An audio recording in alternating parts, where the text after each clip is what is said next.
As we know, the main motive or goal of the business organization is to maximize profit.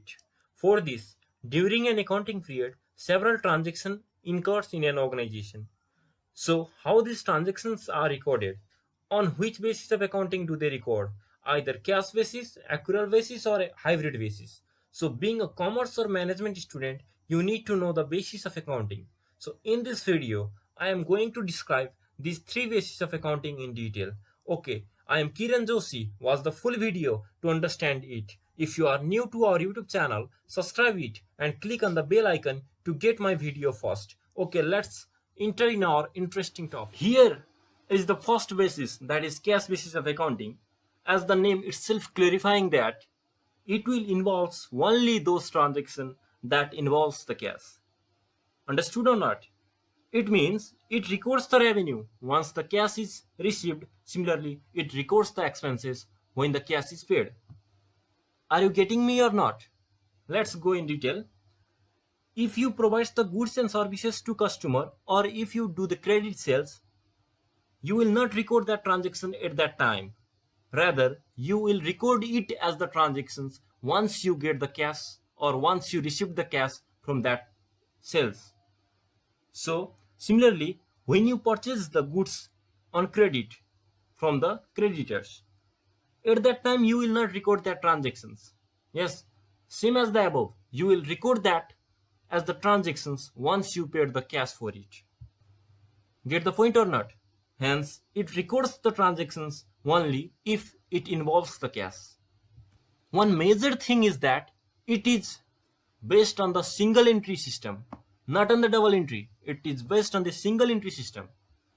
So let's see the another information. As we know, all the business organizations prepares the either income statement, yes, or profit and loss account, or income and expenditure account. Why? Because to calculate their profit or loss during that period.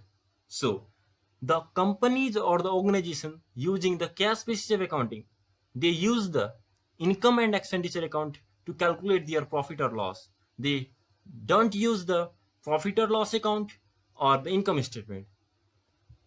And another major thing is that cash basis of accounting is not prescribed under generally accepted accounting principle, that is GAAP, and international financial reported standard, that is IFRS. Why? Because cash basis of accounting does not follow the accounting principles. What may be that principle? That are matching principle and recognition principle. Yes, as I clarified in the previous second point, that the cash companies using the cash basis of accounting prepares the income and expenditure account. Yes, which companies will prepare like as the income and expenditure account, like as different clubs, yes, hospitals, colleges. It means cash basis of accounting is suitable for non-profit and governmental organizations. So these are the characteristics of the cash basis of accounting. Now let's go into the disadvantages of cash basis of accounting. What are its limitations? Let's look now into the major disadvantages of the cash basis of accounting. Yes, the first point is that it does not depict the true picture of profit or loss of the company. Obviously, it does not depict. Why? Because it only includes the cash transactions.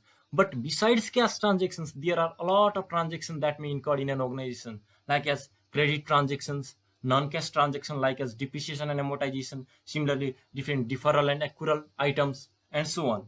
So, as it only includes the cash transaction and include these items, then how it could express, how it could depict the fair picture of the profit or loss of the company of the period. Yes, so it does not depict the true financial strength of the company. And second point is incomplete and unscientific. Yes, obviously it is incomplete because it excludes some transactions, yes, and items, and it is unscientific also. It is unscientific because I stated earlier that it does not follow the matching and recognition principle. Yes, it does not follow these principles, so it is not prescribed under GAAP and IFRS. So it is unscientific in nature, and it has no control on the assets because non-cash transactions like as depreciations are excluded in this basis. Yes, we need to deduct the depreciation from the company's assets. over the period, but it does not include the transaction, then how it has control on the company's assets? So it has no control on the company's assets. Similarly, it is less reliable in nature because it does not follow the accounting standard while preparing the financial statements. So it is less reliable than the accrual basis of accounting. So friend, hope you enjoy the video. Express your love by hitting the like button, and if you are new to our channel, subscribe it and don't forget to click on the bell icon. And in the next video, I will express and present the accrual basis of accounting with its advantages and main features. So till now, stay safe, stay happy, and write your feedback and suggestions in the comment box. Thank you.